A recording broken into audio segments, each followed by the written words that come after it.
Stage ઉપર બેઠેલા મારા સર્વ આપ સૌને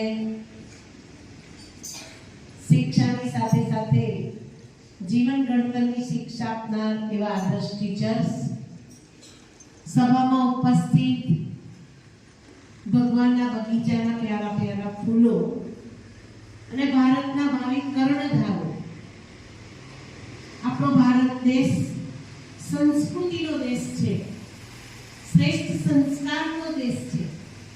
સંસ્કૃતિ અને સંસ્કાર ભારતની અંદર જો ટકી રહ્યા હોય તો આવતા તહેવારો, ઉત્સવો અને પર્વના આધારે છે.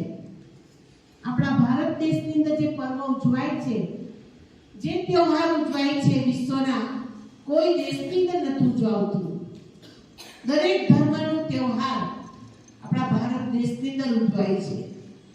દીપાવલી ઉજવાશે, ઈદ ઉજવાશે, ઉત્તરાયણ ઉજવાશે, તો બીજું પણ પ્રોગ્રામ ઉજવાતા હોય.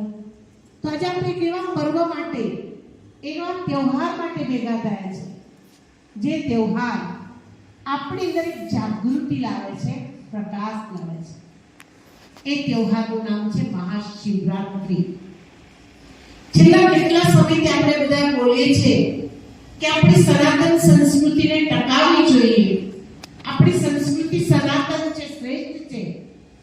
શ્રેષ્ઠ સંસ્કૃતિને ટકાવનાર સ્વયં ભગવાન ગીતાના મહાવાક્ય અનુસાર સન 1937 ની અંદર ધરા પર અવતરિત થઈ ચૂક્યા. ગીતાની અંદર કહ્યું યદા યદા હિ ધર્મસ્ય. ગીતાનો બીજો શ્લોક છે, હું આવું છું, સાધારણ વૃદ્ધતાની અંદર પ્રવેશ કરું છું, પણ આજના લોકો મને ઓળખી શકતા નથી. સન 1937 થી ભગવાન આ સૃષ્ટિ પર અવતરિત થઈ ચૂક્યા છે. આપણે કૃષ્ણ જન્માષ્ટમી ઉજવીએ છીએ, રામ નવમી ઉજવીએ છીએ, બાબારામ જયંતિ ઉજવીએ છીએ, જલારામ જયંતિ ઉજવીએ છીએ. એમ શિવરાત્રી ભગવાનનો હેપી બર્થડે છે. આજ દિન સુધી આપણે ઉજવીએ છીએ. તો કેવી રીતના ઉજવીએ છીએ? શિવરાત્રીના દિવસે આપણને કંઈ ખબર નથી હોતી. આપણા ઘરની અંદર રહીએ તો આપણી મમ્મી આપણને માટલામાં વાપેલા શક્કરિયા બટાકા વાપરી આપી દે. થોડી મંદિરમાં જઈને શિવ પૂજા કરી લીધી, સાંજે થોડી ભાંગ પી લીધી, બસ પતી. પણ આ ધરા ઉપર એક પવિત્ર શક્તિ જે વિશ્વનું નવનિર્માણ કરવા માટે, નવી દુનિયા બનાવવા માટે ધરા ઉપર આવે છે. સૂર્ય બનીને આવે છે. અને સ્કૂલમાં ભણતા હતા ત્યારે ગાતા હતા, પ્રેમલ જ્યોતિ તારો ડાક, મુજ જીવન પંથ ઉજા, ઊંડે અંધારેથી પ્રભુ પરમ તેજે તું લઈ જા. આપણા બધાનો પોકાર સાંભળી ભગવાન આ સૃષ્ટિ પર અવતરિત થઈ ચૂક્યા છે. બધાનો જન્મ બતાવ્યો છે, પણ શિવનો જન્મ નથી બતાવ્યો. શ્રી રામે જન્મ લીધો, સરયુ નદીના કિનારે શરીર છોડ્યું. ઈસુએ જન્મ લીધો, ક્રોસ ઉપર ચડાયા. કૃષ્ણએ જન્મ લીધો, બાલકા તીરથ ઉપર શરીર છોડ્યું. જ્યારે શિવજીનું ન જન્મ સ્થાન બતાવ્યું છે, ન મરણ સ્થાન બતાવ્યું.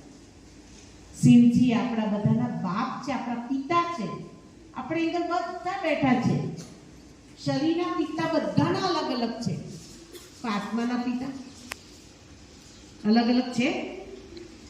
આપણી બધાની અંદર એક ચેતના છે, ચૈતન્ય શક્તિ આત્મા છે. એ આત્મા કોનું બાળક છે? પરમ પિતા પરમાત્મા. આપણે શબ્દ કયો વાપરે છે? પરમ પિતા પરમાત્મા. તો એ પિતા નિરાકાર જ્યોતિર્બિંદ કલ્યાણકારી ભગવાન શિવ આ ધરા ઉપર અવતરિત થઈ ચૂક્યા છે. એ સંદેશ આપવા માટે તમારી પાસે આવે છે.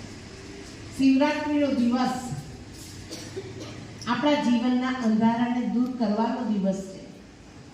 આપ સૌ બાલિકાઓ છો, નાની નાની કન્યાઓ છો. તમારા જીવનનું અંધારું એટલે આપસની અંદર લડાઈ ઝઘડા કરવા, આપસની અંદર વિસાઈ જવું, આપસની અંદર નેગેટિવ વાતાવરણ બનાવવું, આપસની અંદર તમે કંઈ ન કંઈ પર ચિંતન કરવું, જુઠ્ઠું બોલવું, ચોરી કરવું. એ આજથી આપણે તિલાંજલિ આપવાની છે. આજે હેપી બર્થડેની કંઈ ગિફ્ટ આપવાની છે. કોઈના બર્થડેમાં જાય છે તો ગિફ્ટ આપો છો કે નહીં આપતા? એટલી મોંઘી મોંઘી ગિફ્ટો આપો છો.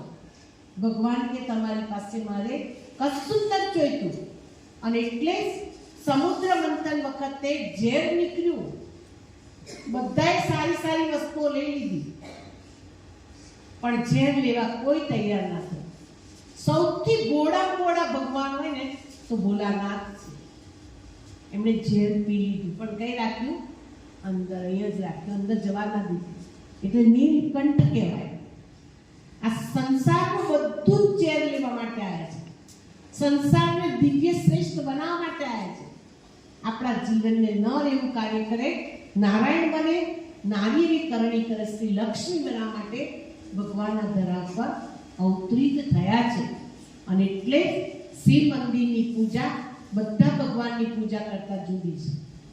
અંદર જઈએ એટલે પહેલું શું આવે છે? પોઠીઓ. કેમ પોઠીઓ મૂક્યો? તો આપણે બધા માનીએ છીએ કે પોઠિયા ઉપર ભગવાન સવાર થયા, પણ પોઠિયા ઉપર સવારી કોઈની થતી. ભગવાન ધરતી પર આવ્યા. પાછળ ફોટો છે ને, પિતાશ્રી બ્રહ્માના તનનો આધાર લીધો. પ્રજાપિતા બ્રહ્માના તનમાં એટલે તમે જોજો કે પોઠિયાને નીચે નવીન કાળમાં કશું કહેતા હોય છે આપણા વડીલો બધા. કેમ કે ભગવાનની સાથે કનેક્શન જોડનાર કોણ છે? પોઠિયો નહીં, પણ પિતાશ્રી બ્રહ્મા છે. એટલે પહેલી પૂજા કોની થાય છે? પિતાશ્રી બ્રહ્માની. એટલે સ્કૂલમાં આપણે પહેલો શ્લોક કયો બોલીએ છે? ગુરુ બ્રહ્મા, ગુરુ વિષ્ણુ, ગુરુ દેવો મહેશ્વર. ત્યાર પછી નીચે શું હોય છે? કાચબો.